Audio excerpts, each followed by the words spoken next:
Begin by preheating your oven to 120 degrees Celsius, or 100 degrees Celsius fan, and line 2 large baking trays with silicone mats or non-stick baking paper.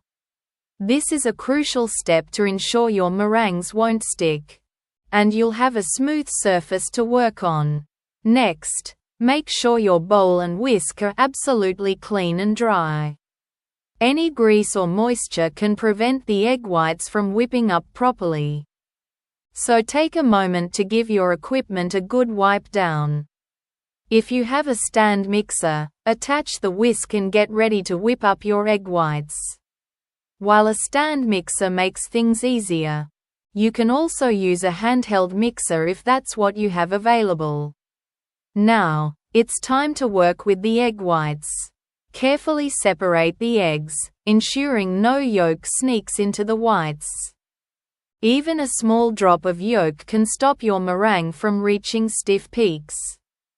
Begin whipping the egg whites on medium speed until they start to foam, and then increase the speed gradually until you reach stiff peaks. This means when you lift the whisk, the egg whites should hold their shape without collapsing. Once you've got stiff peaks, start adding the sugar. Don't rush this part. Add the sugar 1 teaspoon at a time while continuing to whip on high speed. By adding the sugar slowly, you're allowing it to dissolve properly, which will give your meringues that lovely smooth and glossy texture. Rushing this step might leave you with grainy meringues, so enjoy the process and take your time. After all the sugar has been incorporated, switch off your mixer and grab a rubber spatula. Gently fold in the icing sugar and cornflour. This helps give the meringues a nice stability and a slightly chewy center. Be gentle here. You want to keep as much air in the mixture as possible. Meanwhile, melt some dark chocolate until it's smooth and glossy. If you're feeling adventurous, you can add a bit of the melted chocolate to your meringue mixture for a swirl of rich flavor. Or save it for drizzling on top later. You could also melt some milk chocolate for an even sweeter touch. Now it's time to get creative. Spoon or pipe the meringue mixture onto your prepared trays, shaping them however you like. Whether you go for a classic round shape or try something a little more abstract, this is your chance to add a personal touch.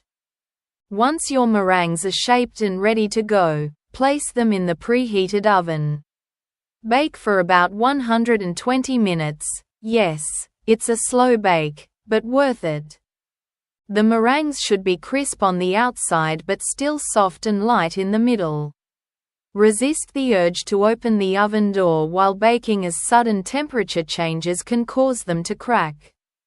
After the baking time is up, turn off the oven but leave the meringues inside to cool down with the door shut for 30 minutes.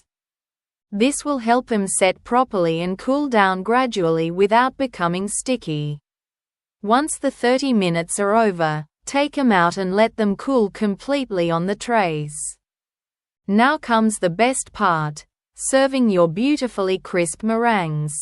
Pair them with freshly whipped cream, fresh fruits, or even a drizzle of that melted chocolate you set aside earlier. The combination of textures and flavors will be divine. Finally, take a moment to admire your handiwork and enjoy every delicious bite.